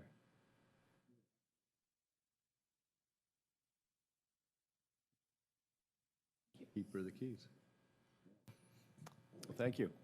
And then this proposed code amendment will be part of your next regular meeting on March 16th for your review and consideration. Mayor, if I might, just a few updates in the event, just because of the time, I'll just touch on a couple of quick items. The first one, I think, you know, the big news, not just here in Washington State, but nationwide and worldwide, is the coronavirus. And, you know, there's been reported 6 deaths in the United States. They're all here in Washington State. I understand there's another 12 folks who are potentially infected. You know, long story short, I think first and foremost is let's not panic. Here in the United States, we have some of the best, you know, resources to be able to deal with this. We've been able to deal with SARS and H1N1, and I'm confident that here in our state, at the statewide, local, and regional level, that we'll be able to tackle this as well. We are going to warm up our EOC probably in the next day or so, just as far as a walkthrough, talk-through, just to keep people engaged and involved. We're also just going to look at some of our internal policies and also have department directors consider, you know, what they need to do in the event of people can't come to work and things along those lines. So we do want to take kind of a cautionary approach in that manner. Also, our communications managers, you know, she reposted some information from the Tacoma Pierce County Health Department. They actually had some really, really good advice and really succinct and to the point. You know, some real simple things, you know, wash your hands, don't handshake. You know, just stay away from, don't be in close proximity to people if you're going to sneeze, you know, just basically everything you would do if you had the flu, because this is basically what this is. Also, in terms of, you know, the magnitude of it, I think one of the things to recognize is that just about all of the people who unfortunately have passed away, not just here in the United States, but in other parts of the world, have been senior individuals a little older who were already suffering from some significant medical issues, and this kind of put them over the top as well. Also, it appears at this point in time that children, particularly under the age of 15, have not been impacted or affected. Now, of course, that could change, but that's some of the kind of the good news. But at the end of the day, let's not panic, and let's just practice, just good health standards, and we'll see what happens here. The governor and the Department of Health and the State Department of Emergency is going to be holding a webinar this Wednesday morning at 10 o'clock, and I'm going to send you the information. It just came out later this afternoon for all elected officials. So if you just want to sit in and listen to that in terms of what the State Department of Health and what the governor's office is doing in terms of taking the lead on this, you're certainly more than welcome to do that, and I'll send that out to you. Council retreat on Saturday, so I haven't heard any feedback in terms of changing the agenda. So, Mayor, unless there's anything, we'll move forward with what we have, and we'll be prepared to do that. So, starts at 8:30. We'll do it right here in the council chamber, so we have a little bit of elbow room to be able to spread out. Mr. Buer learned early this morning, actually first thing this morning, that DSHS has agreed for the City of Lakewood to be the lead agency in terms of the EIS as it relates to the Western State Hospital Facility Master Plan. So Mr. Buer's, how shall we say, persistence there has really paid off. So we'll be the lead agency. Just so you're not surprised, University Place, they contract out with us for court services. Just like any other organization, they're looking to sharpen their pencil and look at other options. And so they're potentially looking at leaving us and contracting with Pierce County District Court. We have provided them some options in terms of how they can reduce their cost. For example, they incur significant cost as it relates to jail transport because the City of Lakewood and our other two contract cities, we do video arraignment because we have the Nisqually Jail. They contract with Jail Services for Pierce County, which doesn't have video arraignment. And so that's one item. The other is that they're a significant user of our work crew, and whereas Steilacoom and DuPont, actually Steilacoom doesn't use it at all, DuPont very rarely. So those are some areas, if they wanted to trim their costs, they could certainly do that. So they do have some choices there. But at the end of the day, it's a policy issue for them in terms of where they want to go for court services. The library district issued an RFQ in the last couple of days to bring on essentially an architecture design firm to look at designing new libraries here in Lakewood as well as Sumner, though they would be two siloed processes within each specific community. This process will also result in more community engagement and outreach, not just in Lakewood, but also in Sumner, with the end goal of potentially going to the voters for a capital bond to build new libraries again in Lakewood and in Sumner. Their timeline is that the presentation of findings based on this work that they expect to kick off probably once they go through the RFQ process, probably May or April, that be completed no later than a year from now, March of 2021. And then they expect that their board at that point in time would make a decision to go to the voters no later than October of 2021, and then potentially going to the voters as early as, well, as early in the year of February of 2022, which is less than 2 years out. So that's their projected timeline right now. So once they have somebody on board, probably more to follow in terms of the role that the city will be able to play in terms of not just the engagement, but what role the city wants to play in terms of a partner with a new library, particularly the downtown. As this body has directed in the past, you do have an interest in having some kind of a community or senior center as part of a new library. So that's kind of one of the key roles that we'll take there. And then as far as your calendar goes, this Wednesday morning, Communities and Schools here in Lakewood is having their Champions for Youth Breakfast, and that's one of their annual fundraisers. And it starts at 7 o'clock. It's over at the McGavick Center, again, Wednesday, the 4th of March. And then you heard from the Youth Council in terms of their invitation to their Youth Empowerment Summit, which will be on Thursday, March 19th. The school superintendent is going to have 400 students from Clover Park High School there, 5 great speakers, and of course the mayor and the council. We would ask that you be there about 9:25 or so to actually meet and greet the students as they come in, and then the mayor, I know they're going to have time on the agenda for you to kind of kick it off. So if you plan on attending, please let myself or the city clerk know. So with that, Mayor, that's my report. Questions for Mr. Caulfield? But a comment on the coronavirus or COVID-19. Spent a substantial portion of my day today on meetings and research involving that. It's important to remember that the primary authority with respect to this is the Tacoma-Pierce County Health Department, which has jurisdiction over the entire county, both incorporated and unincorporated. They have pretty wide-ranging powers when it comes down to it. For example, they can close a school, they could close all schools, they could say the state tournament has to be held without spectators.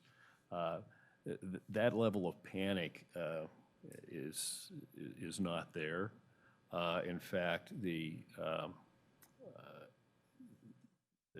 health department would not have recommended to Puyallup close 2 schools. That is what I would call a knee-jerk reaction. Evidently, a family reported that a friend had symptoms. There was not a case, there was not a test, and that morphed into closing 2 schools where that family's children went. And the health department would have tried to stave it off if they heard about it, and they did in the case of another unnamed educational institution which was talking about closing down. The health department told them in very uncertain terms that they should not do that. That being said, there is a place for emergency management in it, but probably the most important thing right now is messaging. What Puyallup did is a very bad message. And I would encourage us to coordinate with Pierce County and the health department so that every message is cleared through the health department and that nothing inconsistent goes out to the community. The same thing, I guess, for emergency management, because this is not a localized issue where we would stand up an EOC and it would have any real impact on what goes on around us. So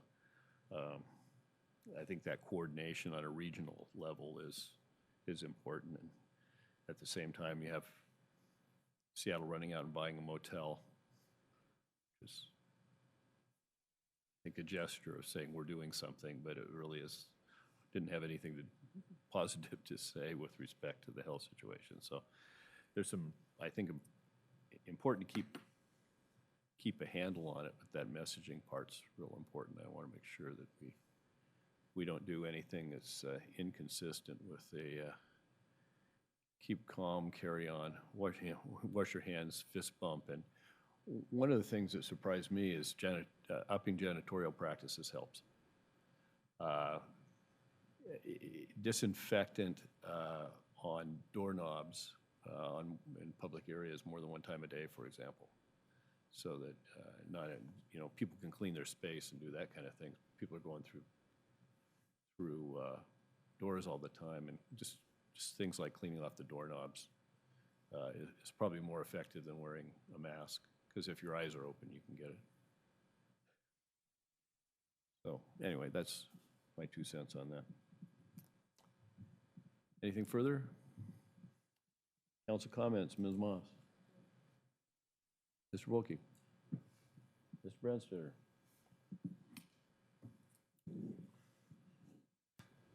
Hey, Mr. Mayor, this past Friday, South Sound 911 Board held interviews for the position of an executive director, and they did identify a candidate for whom the the chair of the board has been authorized to negotiate with to see whether she will accept the position. And that candidate was someone who is currently the communications director for the police department for the city of Sacramento, California, but who has previously worked in Washington State. And then I'm planning to attend the Urban Studies Forum on Housing on Wednesday morning.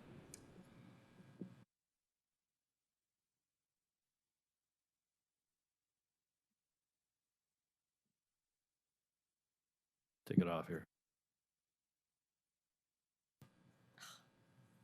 Got the touch.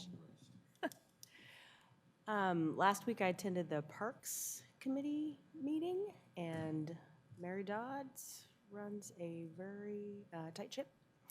So there's lots going on there. I wanted to ask about the opportunity to publicly support the county in passing its mental health tax tomorrow evening. I don't know what the appetite is with this group. Sorry, the 10th. My apologies. My brain is still in Arizona. I don't know that legally we have a path to get there by the time they are going to consider it. Ms. Wachter. Thank you, Mr. Mayor. I think that it depends on in what capacity you are voicing support. If you're voicing it as an individual, you can individually express your support, but I would make it very clear that you're expressing it as an individual. As the mayor has indicated, if you're thinking about the city of Lakewood expressing support or opposition, that is constrained, and you're required to have a hearing before you can pass a resolution in support or opposition. So your timing would be off for that, is my understanding of how Pierce County is set up to go right now.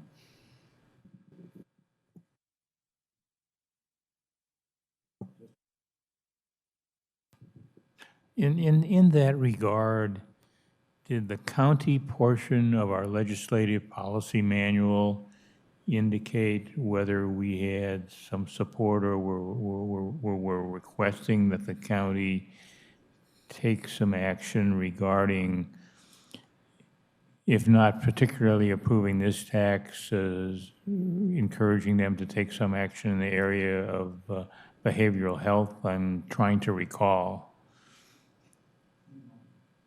Mr. Caulfield. He's scrolling.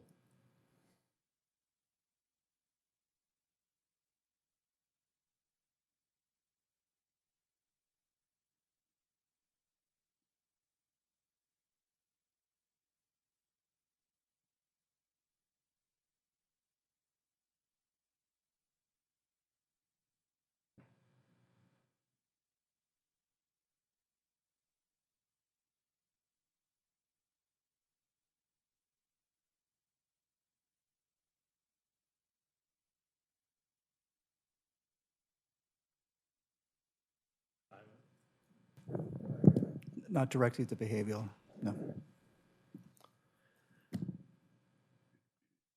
Anything else, Ms. Farmer? Mr. Whalen. Thank you. I just want to speak to that a little bit. I was a bit surprised we didn't actually have a motion on the table today to at least have the discussion and the vote on Ordinance 730 as we reflected last week at the City Council study session. But that said, I certainly hope that the county develops a good plan, and by the time the 10th comes around, they're adequately satisfied that they have a good plan in place, because I do think the city of Lakewood would be a net gainer if the county were to pass the 1/10 of 1% ordinance. So I certainly would be supportive of that effort. With regard to the activities of the week, Tuesday, of course, we got the Habitat for Humanity lunch. Those of us who may be going to that, I have a table, or I'm signed up to attend a table for that on Tuesday, followed by the CELT meeting tomorrow evening, in which we continue the ongoing discussion of making sure we do what we can to have a caring adult in the life of every child here in the Clover Park School District. They're formulating a plan with regard to both mentoring opportunities and activities in conjunction with existing service providers like Communities and Schools Lakewood, as well as others, not just for the students, but also for parents of students in a parent academy type forum at 1 or 2 targeted schools. So more to follow on that as we develop the plan. Wednesday, we've got the Champions for Youth Breakfast. I'll attend that, I think, at Mr. Boki's table. And then I've got the Urban Studies Forum. I'm going to try to duck into that as well. And Thursday, we have the Economic Development Board's annual meeting. So I'll be at that meeting. It's going to be a rubber chicken week, I think, at every particular lunch. So if you have not signed up for the EDB annual meeting, I have places at my firm's table. We have sponsored a table. So I think the city has a table, but if there's more need for seats, members of city staff that you don't have seats for, I have a table of 10. So I'm opening that for anyone who may wish to come and join me Thursday at the Convention Center downtown Tacoma. So hopefully that'll be it until I see you on Saturday morning at the firm, or at the firm, it is the firm, at the city retreat. Mr. Branstad. Yeah, Mr. Mayor, given that two of my colleagues have raised the question about whether we as a council want to support the county implementing the mental health and drug dependency tax to do that, you know, and the city attorney saying that we would have to do that by resolution, I think that we have two opportunities when we're going to be getting together, that we could have a special meeting with just such a resolution on the agenda, either on Saturday, when we get together before we start our retreat, or on Monday, which is the day before the county council is looking to make a decision. You know, and so I'm certainly open to having such a resolution on the agenda of a special meeting if there's a consensus to do that. We have to hold a public hearing. It's a requirement of statute, is my understanding. You have to have a public hearing before you can do a resolution on a ballot issue. That's correct. You would need to hold a public hearing and provide opportunity for both parties as well as folks that don't have an opinion to come and provide their opinion. Yep. So you could, you could hold a special meeting on next Monday on the 10th, and as part of that special meeting, hold a public hearing. That would be, you've never really done that before. If you're going to hold a public hearing, my recommendation would be to do it at your next regular meeting, which would be March 16th. That's actually after the county council has it docketed. That's correct, though who's to say that the Pierce County Council is going to take action on the 10th as well, based on some of the conversations that some of us had with the county. Point of clarification, just real quick. Mr. Whalen. Just a point of clarification.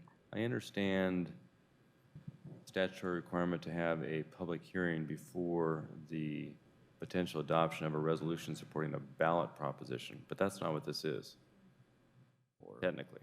This is a resolution that would provide a vote, or not a vote, a voice of support for the effort to fund mental health, and it's a councilmanic vote, so it doesn't even go to a ballot. Correct. I'm using that as a reference point because there's not a specific law out there guiding the precise point that you're speaking to, and that once again takes us into the territory of creativity. Right. And the one thing that the law is pretty clear about would be that you speak with one voice. So if you're going to speak with one voice, that would require some version of a legislative action. And the next question is, why in this instance, where it would be required for ballot measures to hear both the pros and cons, why you wouldn't in this case? And I don't have legal guidance that's specific as to that point, because you're right, it's slightly different than a true ballot measure. I tend to go to the conservative, but part of my job is to defend you when you don't go to the conservative, and we could, that's how we would go about doing it, though. You've been there before. I know. And you've been there with me, although not on the same side. I guess my question would be is if we don't necessarily have to support the specific ordinance that's under consideration, but we could amend our legislative policy manual to be supportive of asking the county to take actions to address mental health funding. That's a creative way to do it. I suppose we could do that by setting that for next Monday, the study session, to talk about it, and then vote it on the following. So that would be the proper way to do it, unless you do a special meeting either Saturday or Monday, right? You can take legislative action at a regular or a special meeting. You cannot take legally binding effective action at a study session or a work session or a retreat. Correct.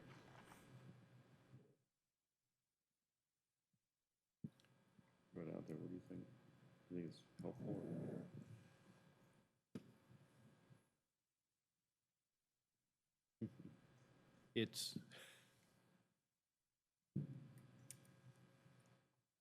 I'm in a difficult position because I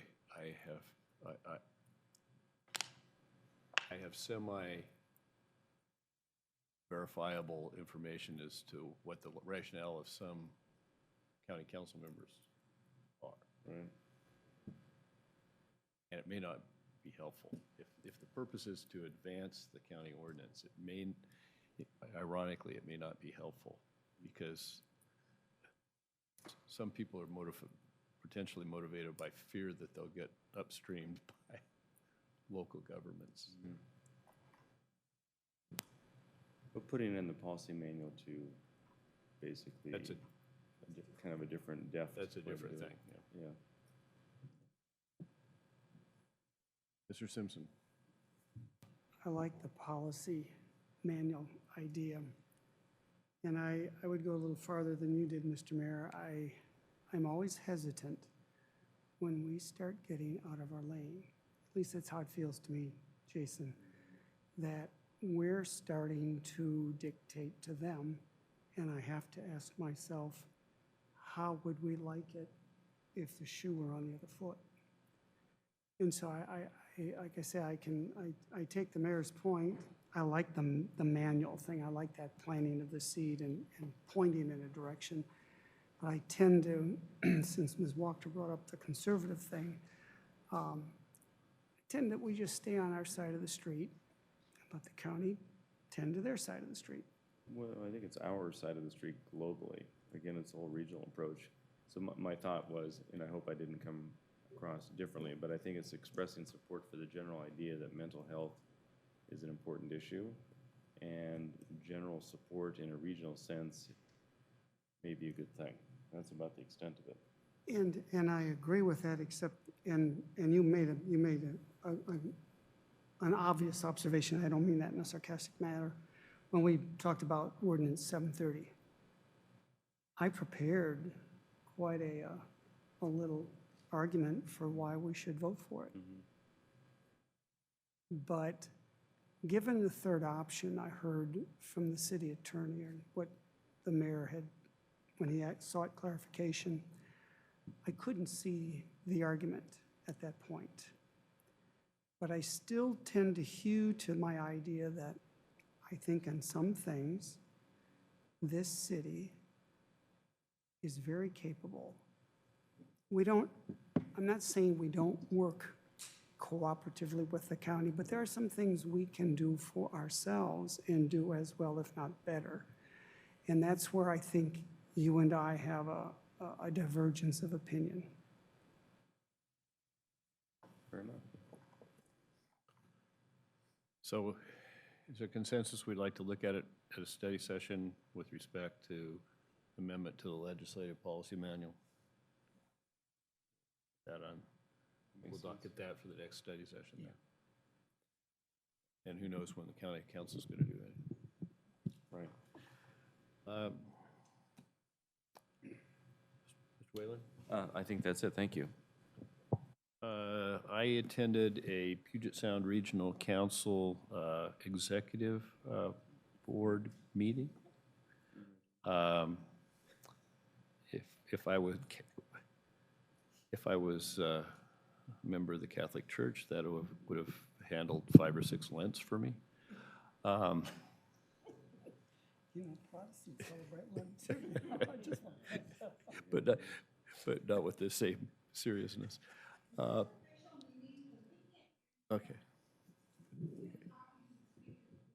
Okay. The executive board looked at, to just give you an idea what they do. We're looking at Vision 2050. Snohomish County has a relatively simple amendment. They want to change their growth target for their rural areas to 6% growth instead of 3% growth. It's come down from like 9.5.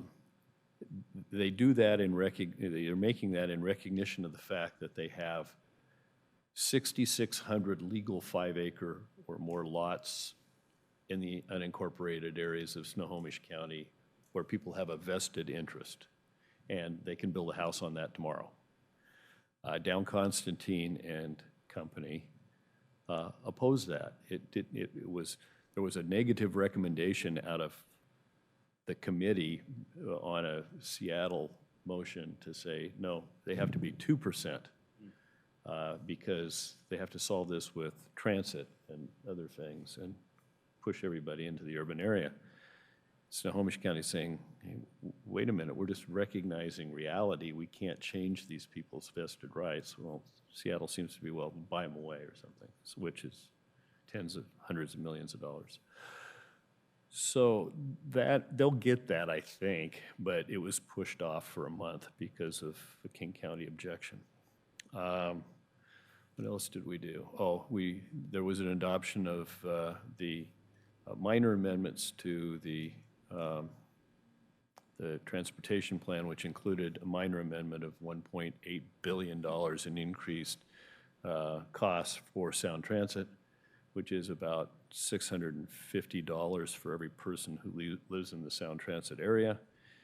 To give you a perspective, the state transportation budget for next year is about $650 for each person in the state. So it's just has a per capita impact of it. And I got some acknowledgement that, yeah, we need to change the definition of minor, but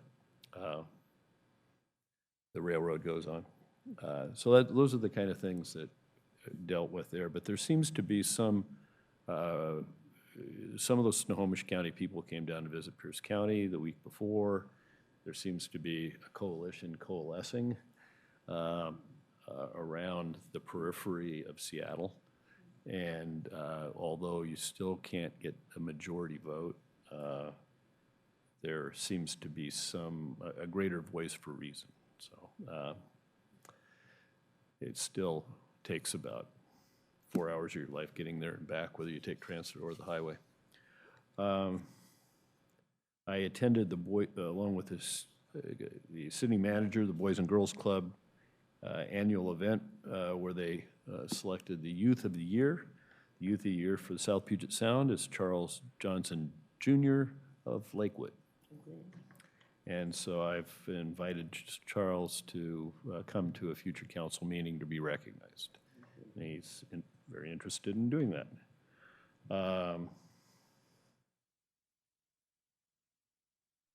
And Friday, I get to go to half-a-day Pierce Transit retreat to get warmed up for our retreat on Saturday. So I'm kind of like the French Army. Is there anything further? Then we're adjourned.